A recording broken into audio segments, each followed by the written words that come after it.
여러분 혹시 이런 경험을 해본 적 있으신가요? 뭔가 할 일이 있어서 방에 들어왔는데 내가 뭘 하려고 왔더라? 뭘 하려고 왔는지 기억이 안 나는 것입니다. 또 어떤 물건을 이렇게 들고 어떤 장소로 이동을 했는데 왜 이 물건을 가지고 왔는지 모르는 거예요. 일시적으로 멍해지는 경험을 한 번쯤 해보셨을 것입니다. 이렇게 공간의 이동으로 망각이 발생하는 현상을 심리학 용어로 도어웨이 이펙트라고 한다고 합니다. 문턱 효과라고 하는 것이죠. 이 개념을 처음 발표한 사람은 미국 노틀담 대학교의 레드반스키 교수입니다. 그가 진행한 실험에 따르면 실험 참가자들이 하나의 방 안에서만 이동할 때보다 문을 통과해 여러 방을 이동할 때 자신이 수행하고 있던 일들의 그 목적과 기억을 쉽게 잊어버리는 것을 발견했습니다. 그는 이러한 현상의 원인을 문을 통과하며 공간의 전환이 일어나면 내가 지금 하고 있는 일들이 다 끝난 과거의 일이라고 정리를 한다라는 것이죠. 하고 있던 작업의 기억이 다 지나간 어떤 이전 사건으로 밀려나는 것입니다. 쉽게 말하면 공간을 이동할수록 하고 있던 일들의 기억이 단절되어 버리는 것입니다. 이들은 이 실험을 이렇게 정리합니다. 사람들은 문턱 하나만 지나도 직전의 결심을 잊어버리게 된다. 이 연구 결과를 보면 우리의 신앙생활에서도 이와 같은 유사한 모습이 있음을 보게 됩니다.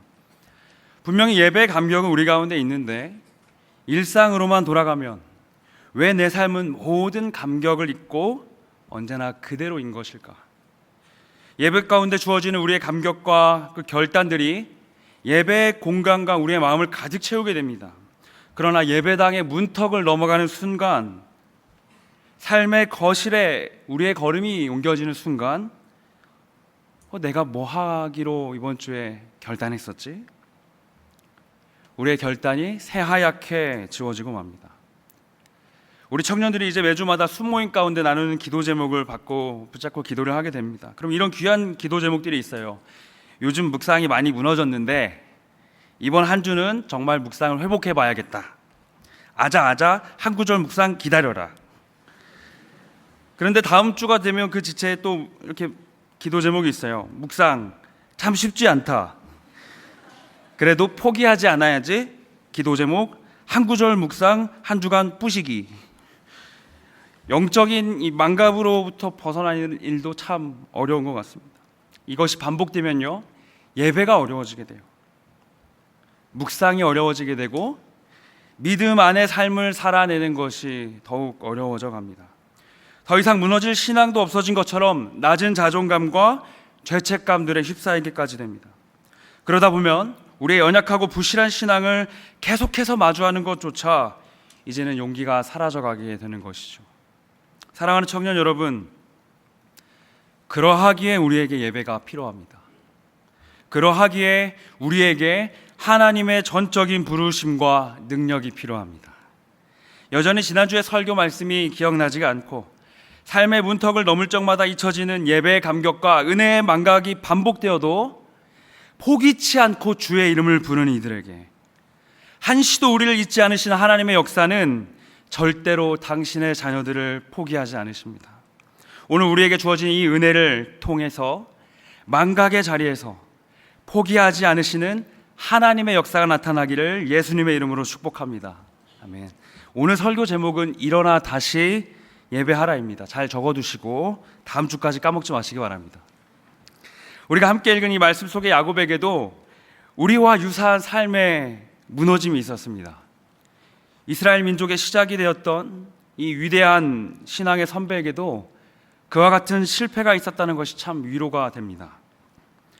야곱에게 일어난 일들과 하나님의 회복해 하심을 자세히 살펴보며 우리의 삶에 일어나는 영적인 망각에 대해 승리의 기쁨과 지혜 주시기를 소망합니다. 오늘 말씀의 배경을 함께 한번 살펴보겠습니다. 오늘 야곱의 이야기의 시작은 그가 아버지와 형을 속이고 모든 축복을 가로챈 시점으로 돌아갑니다. 형의 미움을 산 야곱은 밧단 아람이라는 곳에 있는, 그러니까 야곱의 어머니 리브가의 고향이 있는 그의 외갓집으로 향하게 됩니다. 그는 홀로 도망자 신세가 되어 외롭고 막막한 여정을 이어가게 되었습니다. 그러던 중 밤이 어두워져 길에서 노숙을 하게 됩니다. 광야의 추운 밤 공기에 축축히 젖어가는 겉옷을 덮고 잠을 청하던 중 특별한 꿈을 그가 꾸게 됩니다. 그 꿈의 내용은 이렇습니다. 하늘부터 땅까지 사다리가 이어져 있고 하나님의 천사들이 오르락내리락 오가고 있습니다. 그 꼭대기에 계신 하나님의 음성이 분명한 축복으로 야곱에게 주어지게 되는데, 그분의 따스한 음성을 이렇게 말하고 있습니다. 나 아브라함과 이삭의 하나님이 너 야곱에게 띠끌 같은 수많은 자손으로 복을 주고 너와 함께 너를 지켜 너를 이 땅에 데려올 것이다. 내가 너에게 약속한 것을 다 이루어내기까지 내가 너를 떠나지 않겠다.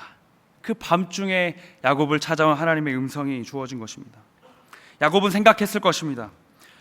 내가 형과 아버지를 속이고 빼앗은 이 축복이 과연 목숨을 걸고 빼앗을 만한 축복이었을까? 광야의 한복판에 누워서 자신이 도망자 신세가 되어 들판에 홀로 누워있는 이 삶에 무슨 의미가 있을까 한탄했을지도 모릅니다. 이날의 꿈에 찾아오신 하나님으로 인해서 야곱의 심중에 놀라운 확신과 평안이 주어지게 되고 그의 의심과 두려움이 사라지게 되는 것을 보게 됩니다. 감격에 벅찬 야곱은 일어나 놀라운 약속을 하게 되는데 18절과 19절의 말씀입니다. 야곱이 아침에 일찍이 일어나 베개로 삼았던 돌을 가져다가 기둥으로 세우고 그 위에 기름을 붓고 그곳 이름을 베델이라 하였더라. 야곱은 일어나 돌을 세우고 그곳의 이름을 베델이라고 이야기합니다. 히브리어로 벳은 집을 뜻하는 말이고 엘은 하나님을 의미하는 말입니다. 그러니까 벳엘이라는 것은 하나님의 집이라는 의미를 가지는 것이죠.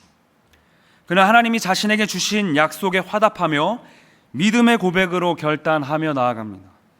여기서 우리가 기억해야 할 중요한 야곱의 서원이 나타납니다. 조금 긴데요. 28장 20절에서 22절의 말씀입니다. 야곱이 서원하여 이르되 하나님이 나와 함께 계셔서 내가 가는 이 길에서 나를 지키시고 먹을 떡과 입을 옷을 주시어 내가 평안히 아버지 집으로 돌아가게 하시오면 여호와께서 나의 하나님이 되실 것이요 내가 기둥으로 세운 이 돌이 하나님의 집이 될 것이요 하나님께서 내게 주신 모든 것에서 10분의 1을 내가 반드시 하나님께 드리겠나이다. 야곱의 이 놀라운 고백은 그 자리에 한 개인의 감격을 설명하는 것 정도로 그치지 않고 하나님의 마음에 새겨진 고백과 결단이 됩니다. 하나님이 이 약속을 기억하게 되시는 것입니다. 사랑하는 청년 여러분, 우리에게도 하나님께서 이와 같은 감격과 소망을 주시는 날들이 있습니다. 우리의 입술을 통해서 막연한 꿈을 고백하게 하세요. 그 꿈 너머에 일하실 하나님을 구하며 외치게 하시는 날들이 있습니다. 믿음의 자리에서 하나님이 주시는 그 꿈과 비전이 아무리 막막하고 외치는 기도와 간구로는 삶의 길을 비출 수 없는 것처럼 아무것도 보이지 않아도 하나님이 주시는 꿈이 주어질 때 믿음으로 선포하는 우리의 때가 있는 것입니다. 그러나 그 선포보다 중요한 것은 하나님께서 주신 이 믿음의 선포와 기도의 응답이 실제로 우리의 삶에 이루어질 때, 그 뜻이 이루어질 때, 약속이 성취될 때 그 삶에 반응하는 우리의 태도입니다. 이것이 너무나 중요합니다. 축구나 농구 같은 경기에서 어떤 선수가 골을 넣게 됩니다. 이 골을 넣은 선수가 반드시 골을 넣자마자 해야 하는 행동이 있습니다. 자신에게 그 골을 보내준 어시스트를 만들어준 선수에게 달려가야 하는 것이에요. 왜냐하면 그 어시스트한 선수는 자기가 골 넣도록 도와준 그 선수만을 보고 있기 때문이죠. 하나님의 어시스트가 우리의 삶에 주어질 때 우리는 그분을 주목해야 합니다. 우리가 기도할 때 하나님은 일하십니다. 하나님은 우리의 스쳐 지나가는 기도와 삶의 신음과도 같은 작은 기도에도 반드시 응답하십니다. 우리의 수없이 쌓여온 이 예배 속의 외침과 결단의 도전들은 하나님의 선하심과 도우심으로 평생의 우리의 뒤를 따라 이루어져 가는 것입니다. 그러다 영적인 골을 넣는 그날에 우리에게 어시스트, 그 도움 되신 하나님을 바라보아야 합니다. 바로 그 응답의 날에 이 모든 일을 이루신 이가 하나님이시라고 말하고 고백할 수 있는 저와 우리가 모두가 되기를 소망합니다. 그러나 오늘 본문의 야곱은 그렇게 하지를 못했던 것 같습니다. 외갓집에 도착한 야곱은 하나님이 주신 축복으로 많은 자녀들과 막대한 부를 축적하게 되었습니다. 그리고 다시 고향으로 돌아가는 과정 가운데 하나님의 개입하심으로 확신케 하시고 해결되지 않은 단 하나의 숙제, 형 에서와의 관계를 놓고 밤을 새워 기도하게 됩니다. 야복강에서 밤을 지새워서 하나님의 천사와 씨름하며 기도하고 그 가운데 그는 이스라엘이라는 이름을 얻게 됩니다. 그 결과 그는 놀라운 결과를 마주하게 되는데 우리 33장 4절을 같이 한번 읽어봤으면 좋겠습니다. 함께 읽겠습니다. 에서가 달려와서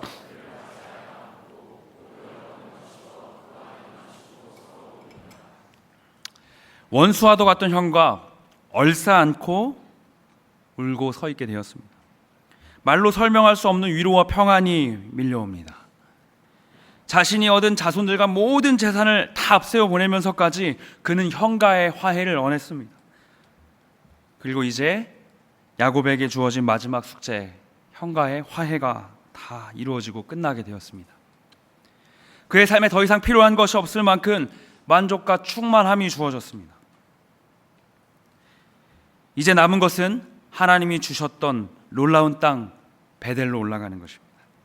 이 모든 약속을 이루기까지 절대로 야곱을 떠나지 않겠다고 말씀하신 하나님 앞에 내가 세운 그 돌베개가 하나님의 집이 될 것이라고 약속했던 야곱은 그 베델로 향해야 할 걸음이 아주 기이한 결정으로 오가게 됩니다. 33장 18절에서 19절의 말씀입니다. 야곱이 밧단 아람에서부터 평안히 가나안 땅 세겜 성읍에 이르러 그 성읍 앞에 장막을 치고 그가 장막을 친 밭을 세겜의 아버지 하몰의 아들들의 손에서 베크시타에 샀으며, 형과의 모든 화해를 마친 야곱의 상태를 보여줍니다. 그가 평안히 갔다라고 말합니다. 이러한 평안에 머물게 되면 우리가 생각하기에 당장에 베델로 올라가서 골 넣은 그날에 나의 어시스트 듯이 하나님을 향해야 될 텐데, 하나님 앞에 감사의 제사로 나아가는 것이 마땅하지만 그는 아이러니하게도 세겜이라는 동네에 들어가게 됩니다. 그리고 그곳에 장막을 치게 됩니다. 고대 근동에서 그가 땅을 샀다라는 것은 무덤을 구매했다라는 것을 의미합니다. 거기에 살 뿐만 아니라 나도 거기에 묻히고 내 자손들도, 내 자손의 자손들도 그곳에 함께 묻혀 살아갈 땅을 찾은 것입니다. 불안함 속에 하나님을 붙잡고 밤새워 기도했던 야곱이지만 막상 그에게 평안이 되찾아진 날에 하나님께 약속을 드린 그 베델이 아닌 세겜으로 가게 되었습니다. 세겜에 정착해 지내던 야곱의 삶은 결국 창세기 전체에서 가장 가슴 아픈 이야기로 적혀진 34장의 이야기로 얼룩지게 됩니다. 34장 25에서 26절입니다. 제3일에 아직 그들이 아파할 때 야곱의 두 아들 디나의 오라버니 시므온과 레이가 각기 칼을 가지고 가서 몰래 그 성읍을 기습하여 그 모든 남자를 죽이고 칼로 하몰과 그의 아들 세겜을 죽이고 디나를 세겜의 집에 데려오고. 이 참담한 비극의 내용은 이것입니다. 야곱에게 딸이 하나 있었습니다. 디나라고 하는 이름을 가진 아름다운 딸이었습니다. 그녀가 세겜에 머물게 된 그 가족과 함께 세겜의 여인들을 구경하러 그 세겜 동네에 들어가게 됐습니다. 그녀를 본 세겜의 추장이었던 세겜이라고 하는 그 인물이 성경은 그녀를 욕보였다라고 말합니다. 그러나 거기서 그치지 않고 그녀를 연모하게 되어 혼인을 요청하게 된 세겜과 세겜의 주민들은 야곱의 아들들과 아주 이상한 계약을 맺게 됩니다. 바로 할례를 받아야만 혼인할 수 있다는 거짓 약속을 받게 된 것이죠. 그 당시에는 의료기술이 발달되어 있지 않기 때문에 마취도 없습니다. 3일째가 되는 날에 할례의 극심한 고통이 남자들에게 주어졌을 때 야곱의 두 아들 시므온과 레이가 그 모든 마을의 남자들을 죽이게 됩니다. 이 참담한 비극을 야곱은 마주하고 섰습니다. 세겜은 베델로 가는 길목 가운데 하나였습니다. 그곳을 지나갈 수가 있었습니다. 지나가야만 했습니다. 주어진 평안과 삶의 회복에 눈이 가려워지고 그 평안에 안주하게 됐을 때, 그곳에 땅을 사게 됐을 때 야곱은 돌아가야 할 베델을 잊어버리고 말았습니다. 영원할 것 같던 그 평화는 하나님을 가리우는 것처럼 보였지만 손바닥으로 태양을 가리듯 그가 잠시 동안 누렸던 그 평화조차 순식간에 사라지게 되었습니다. 여기까지가 굉장히 긴 야곱의 이야기를 우리가 함께 살펴보았습니다. 사랑하는 청년 여러분, 이 야곱의 험난한 여정을 걷고 계신 분이 혹시 있습니까? 영적인 망각이 반복되어서 하나님의 뜻대로 살지 못해도 내 삶의 풍요와 잘되어감으로 혹시 안심하고 살아가고 있는 분 계십니까? 야곱의 삶을 보며 그러한 삶이 얼마나 두려운 시간을 보내고 있는 것인지를 우리가 자각하기를 원합니다.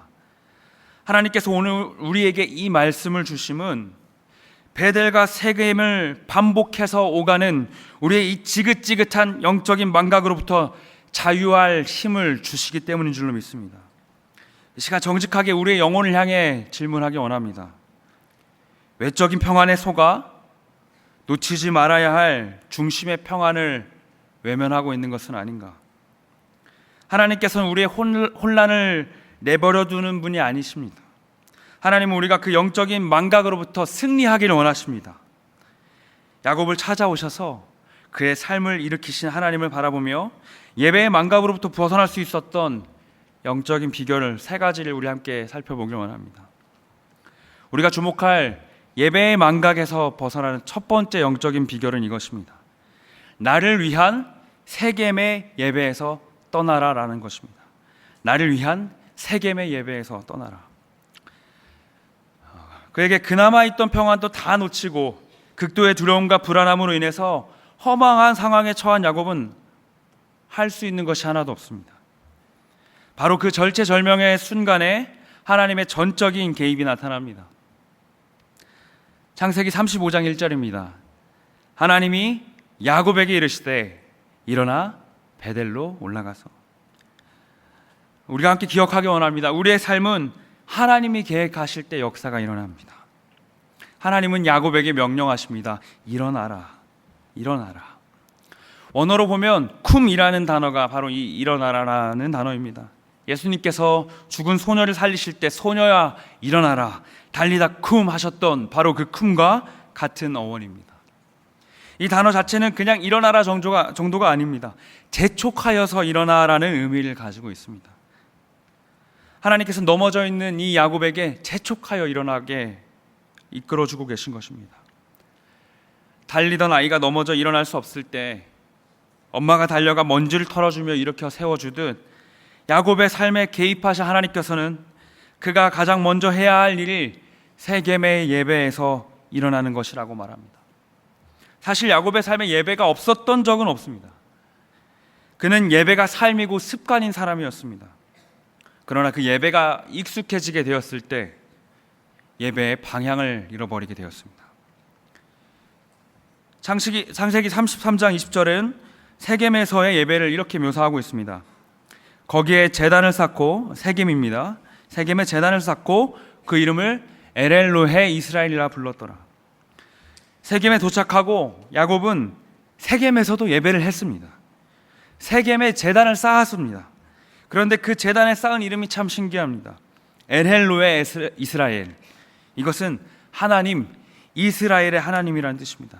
즉 이스라엘 자신, 나에게 주목된 하나님을 말하고 있는 것입니다. 마치 하나님이 자신을 위해 존재하는 것처럼 보여주기도 합니다. 이 예배가 세겜의 비극을 앞두고 드려졌다는 것을 고려한다면 삶의 문턱을 넘어올 수 없었던 자기 자신에게 주목된 예배였음을 보게 되는 것입니다. 우리의 예배가 종종 예배 받으실 하나님보다 예배자라는 호칭에 더 몰입될 때가 많이 있는 것 같습니다. 예배는 내가 받는 은혜보다 드리는 경배가 반드시 우선되어야 합니다. 예배의 목적은 나의 감격과 나에게 유익한 정보와 가르침이 아니라 오직 하나님의 영광과 하나님이 어떤 분이신지를 알아감에 있습니다. 하나님께서 야곱이 베델로 올라가 해야 할 것을 이렇게 힘주어 말하십니다. 우리 35장 1절을 같이 한 번 더 읽어보겠습니다. 함께 있습니다. 내가 내 형 에서의 낯을 피하여 도망하던 때에 내게 나타났던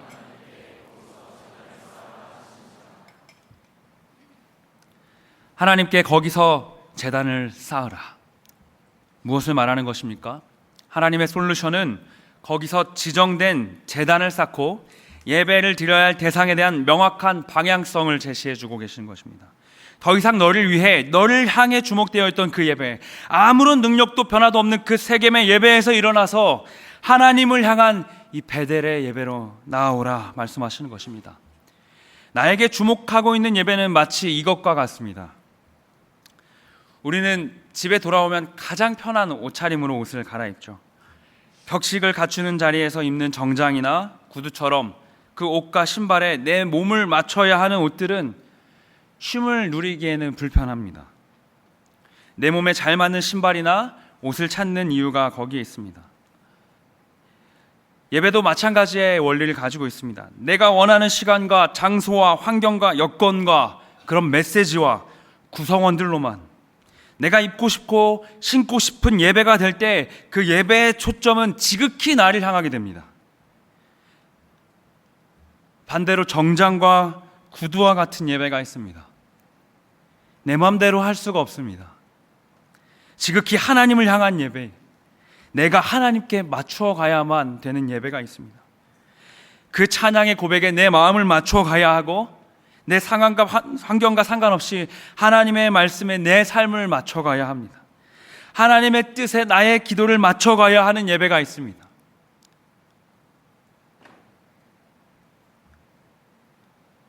그러나 세겜의 예배에 길들여진 이들은 내가 맞춰야 하는 예배가 될 때, 내가 맞춰야 하는 예배 가운데 나아올 때 그 즉시 옷과 신발을 벗어 던지는 신앙생활을 하게 됩니다. 우리는 오늘 진지하게 질문해야 할 것 같습니다. 내 입맛에 맞춰진 예배가 도대체 나를 어떻게 바꿀 수 있겠습니까? 사랑하는 청년 여러분, 나를 향한 세겜의 예배에서 돌이켜 일어나기를 간절히 소망합니다. 그 어떤 예배자도 예배의 유일한 대상 대신 하나님을 앞설 수가 없습니다. 우리의 예배는 오늘 하나님을 향해 있습니까? 아니면 철저히 나를 향해 있습니까? 우리의 예배는 오늘 하나님을 향한 그분의 만족과 그분을 향한 온 정신의 집중으로 나아가고 있습니까? 아니면 철저히 내가 원하는 시간과 장소와 환경, 나의 만족에 집중하고 있습니까? 하나님께 나의 삶을 드린 우리이지만 주일 하루 2시간 남짓도 온전히 드리지 못할 때가 더 많습니다. 하나님이 주신 시간들이 아니라 내 시간, 내 영역이라는 마음으로 하나도 손해보고 싶지가 않습니다. 예배 이후의 스케줄들이 예배에 대한 집중과 마음을 흐트러 놓습니다. 어떤 경우에는 내가 받았던 훈련, 오랜 신앙생활의 경험으로 다 안다는 신앙생활들이 쌓여갈수록 예배의 감격이 희미해져 가는 것을 보게 됩니다. 너무나 예배에 익숙해져 버렸어요. 예배를 받으시는 분이 하나님이 아닌 내가 되어버린 것처럼 예배를 하고 있습니다. 예배를 준비하지 않아요. 무대를 앞두고 수없이 많은 대본 리딩과 리허설을 반복해야 할 배우가 가장 중요한 관객을 앞두고 아무런 준비도 없이 올라가는 것처럼 무대를 준비해야 할 그 배우가 그날의 무대의 수준과 다른 순서를 평가하는데 모든 힘을 기울이고 있다면 그 무대를 보고자 하는 유일한 관객의 기쁨과 즐거움을 모른 채 지나가 버리는 것입니다. 그런 예배를 어떻게 하나님께 드릴 수가 있겠습니까? 오늘 그런 우리에게 하나님께서 말씀하십니다. 오늘 너를 위한 그 세겜의 예배에서 일어나라. 사랑하는 청년 여러분, 예배 앞에 겸손하셔야 합니다. 익숙해진 우리의 예배에서 일어나 벗어 던지셔야 합니다. 다 알고 있다는 그 마음과 태도와 드려주고 있다는 그 마음과 태도가 가득한 예배에서 도망치십시오. 나한테 얼마나 만족이 되었는가? 내가 받은 은혜가 너무 중요해서 하나님이 예배를 받으시든 받지 않으시든 기뻐하시든 즐거워하지 않으시든 아무 상관없는 그 예배에서 뛰쳐나오십시오. 우린 그분께 시간을 드려야 합니다. 우리 그분께 마음을 드려야 합니다. 우리의 예배가 더 불편해졌으면 좋겠습니다. 그리고 우리의 예배가 더 많은 손해가 있었으면 좋겠습니다. 하나님께 주목하고 그분을 향하는 것만으로 가득한 예배가 시작될 때, 예배하는 내내 우리 예배 앞에 앉으신 단 한 분을 위해서 온 마음과 힘은 땀을 흘리며 준비한 것을 올려드릴 때 그 예배를 기다리시는 주님의 얼굴을, 그 기쁨을 바라보는 우리가 될 줄로 믿습니다. 이것이 우리가 첫 번째 주목해야 할 영적인 비결, 세겜에서 일어나는 예배입니다. 우리가 주목할 두 번째 예배는 이것입니다. 베델의 예배로 반응하는 것입니다. 베델의 예배로 반응하는 것. 필립 얀시의 책 교회, 나의 고민, 나의 사랑이라고 하는 책이 있습니다. 유명한 책이죠. 그 책에 보면 키에르케고라고 하는 신학자가 교회를 거위들의 이야기에 비유한 이야기가 나옵니다. 내용을 보면 이렇습니다. 매주 집에 있는 그 거위들은 뒤뚱뒤뚱 교회에 들어가 하늘을 나는 경이로운 경험에 관한 설교자의 열변을 듣는다. 우리는 땅이나 걸으며 이곳에 남아있을 필요가 없습니다. 공중으로 올라가 먼 곳으로, 더 행복한 나라로 유유히 날아갈 수 있습니다. 우리는 날 수 있습니다. 매주 설교를 듣고 난 거위들은 아멘 꽥꽥거리고는 줄지어 나가 뒤뚱뒤뚱 집에 가서 하던 일을 계속한다. 사실은 날개를 퍼덕이기만 하면 되는데 말이다. 이 짧은 글을 읽으며 마음에 큰 찔림이 있었습니다. 뒤뚱뒤뚱 걸어 들어와서 하늘을 나는 소망을 품고 뒤뚱뒤뚱 걸어나가는 저의 모습을 보게 하셨습니다. 그러면서도 또 다시 떠오르게 하셨던 하나님의 장면은 하나님의 말씀이 주어지고 반응하는 가운데 날개를 퍼덕거리며 날아올랐던 그 예배에 대한 기억들을 보여주셨습니다. 그래도 날아보려고 했던 그 예배에 대한 기억들을 말입니다. 우리는 사실 모두 다 그 경험을 가지고 있습니다. 우리의 수많은 예배가 그러했고 얼마 전에 있었던 수련회와 선교의 자리가 바로 그런 시간들이었습니다. 우리는 모두 다 퍼득여 보고 있는 그런 예배자들입니다. 다시 살아나기 위해 실패하여도 한 구절 묵상 뿌시기, 끊임없이 반복하는 것이, 날개짓을 반복하는 것이 바로 우리입니다. 야곱이야말로 너무나 자주 뒤뚱거리며 나아갔지만 또 너무나 많은 시간을 날개짓하며 날았던 사람이기도 합니다. 2절에서 야곱의 날개짓이 시작됩니다. 창세기 35장 2절은 이렇게 말합니다. 야곱이 이에 자기 집안의 사람과 자기와 함께한 모든 자들에게 이르되 너희 중에 있는 이방 신상들을 버리고 자신을 정결하게 하고 너희들의 의복을 바꾸어 입어라. 아멘. 하나님의 말씀이 주어질 때 놀라운 반응이 나타납니다. 우상을 제거하고 정결의 옷을 갈아입게 되는 것입니다. 너무나 많은 우상으로 하나님이 서실 자리가 없는 우리의 마음일지라도 하나님이 개입하심이 주어질 때 영적인 반응이 나타나는 것입니다. 하나님이 내 삶에 들어오시면 우상을 세울 자리가 없습니다. 그렇다면 무엇이 이것을 가능하게 한 것일까요? 35장 2절은 이렇게 말합니다.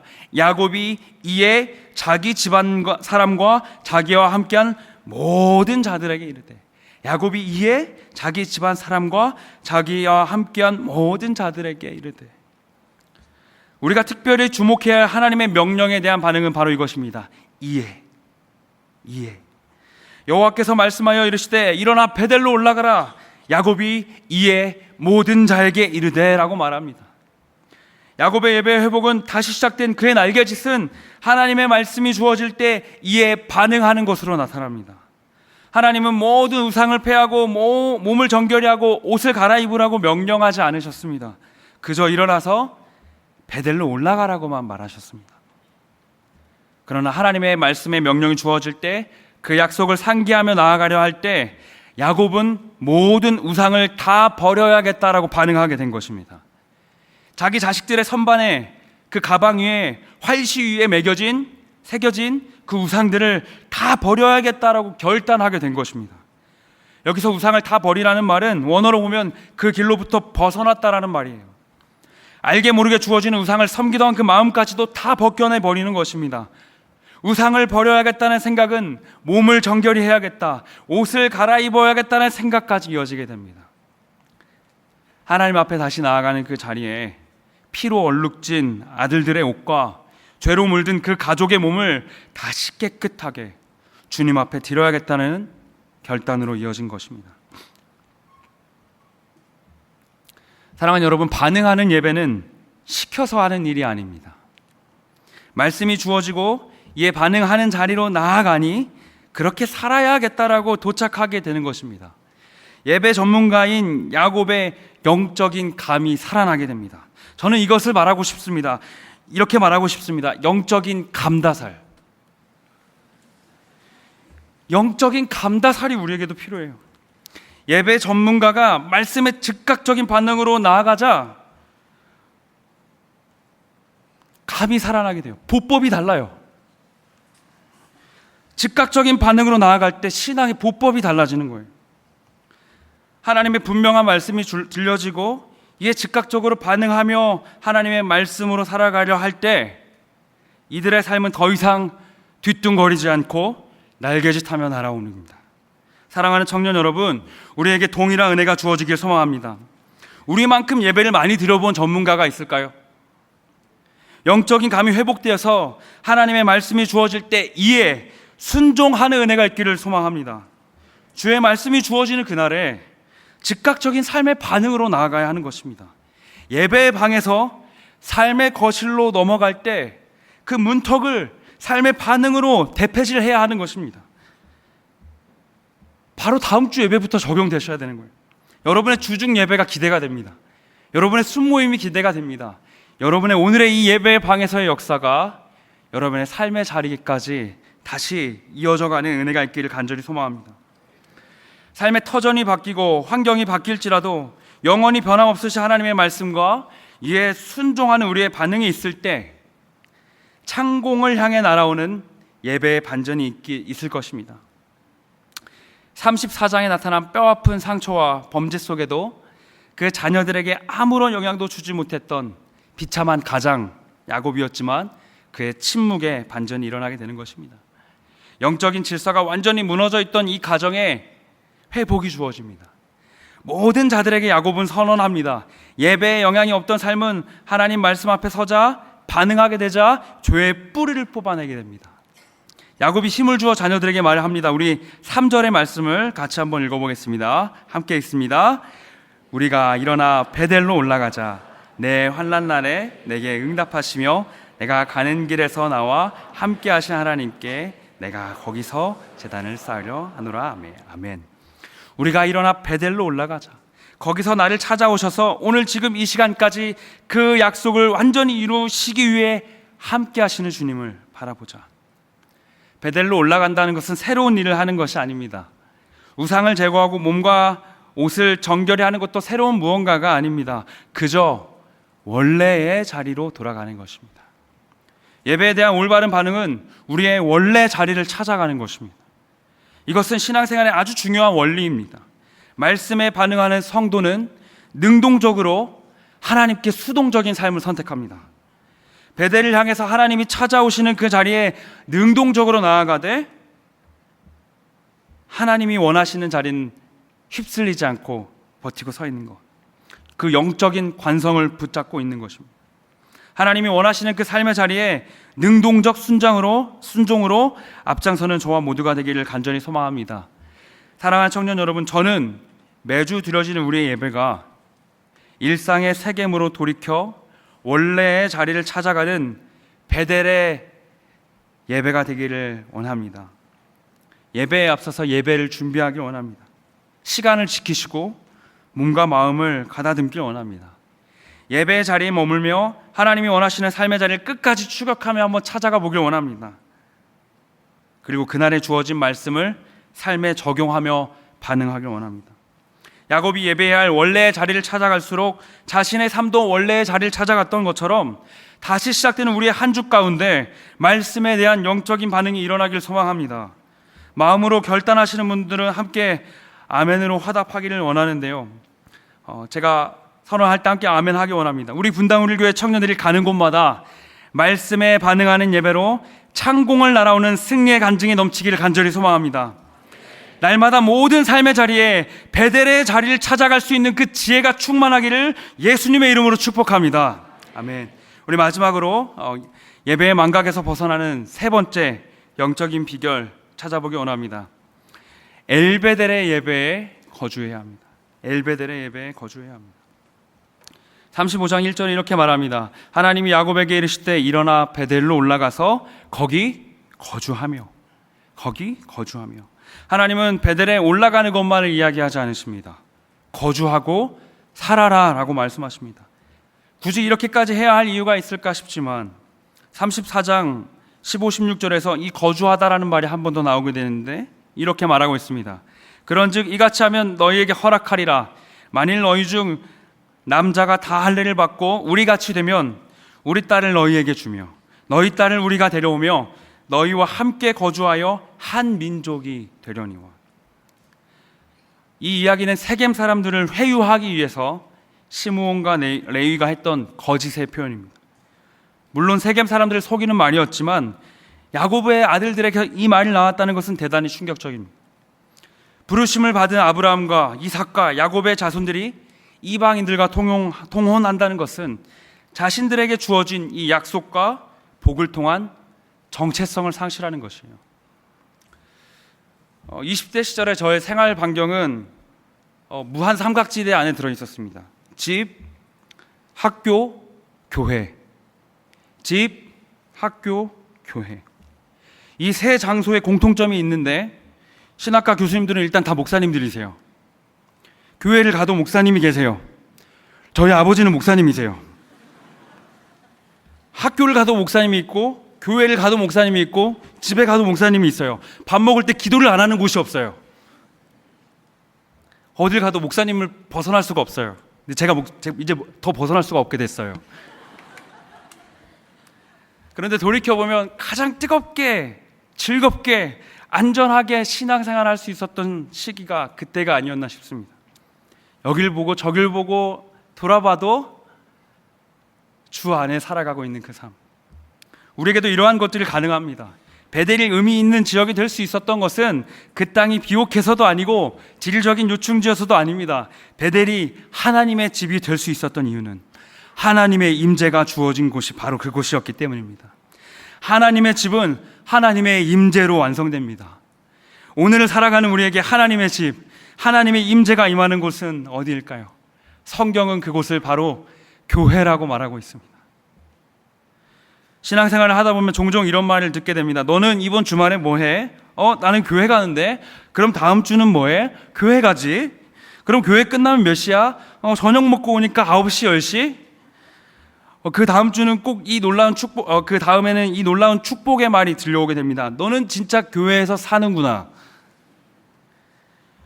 이거 누가 가르쳐 준 것도 아닌데 참 전국적으로 이렇게 많은 친구가 교회 다니는 사람 옆에 한 명씩 무조건 있어요. 참 신기해요. 혹시 이 말을 듣고 계시는 분이 있다면 마음 다해 축복합니다. 여러분의 삶은 베델 가운데 있습니다. 그러나 이것만으로는 충분하지가 않아요. 그들이 살고 있는 그 교회가, 그 공동체가, 그 순모임에 이것이 없으면 아무런 의미가 없습니다.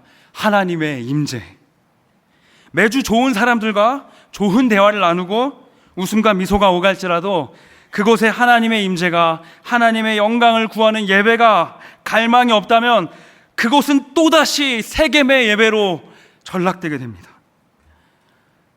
설령 세상 깊숙한 곳에서 홀로 시간을 보내는 중일지라도 주의 마음을 담은 전화 한 통이, 기도 제목을 담은 문자 한 통이 닿아 있는 누군가가 살아가고 있다면, 그 자리에 언제든지 나아갈 수 있다면 그 사람은, 그곳은 하나님의 임재 가득한 베델의 예배를 살아가고 있는 것입니다. 사랑하는 청년 여러분, 여러분의 믿음 어린 문안이, 여러분의 사랑 담긴 인사가 누군가의 베델을 회복하는 은혜가 있기를 간절히 소망합니다.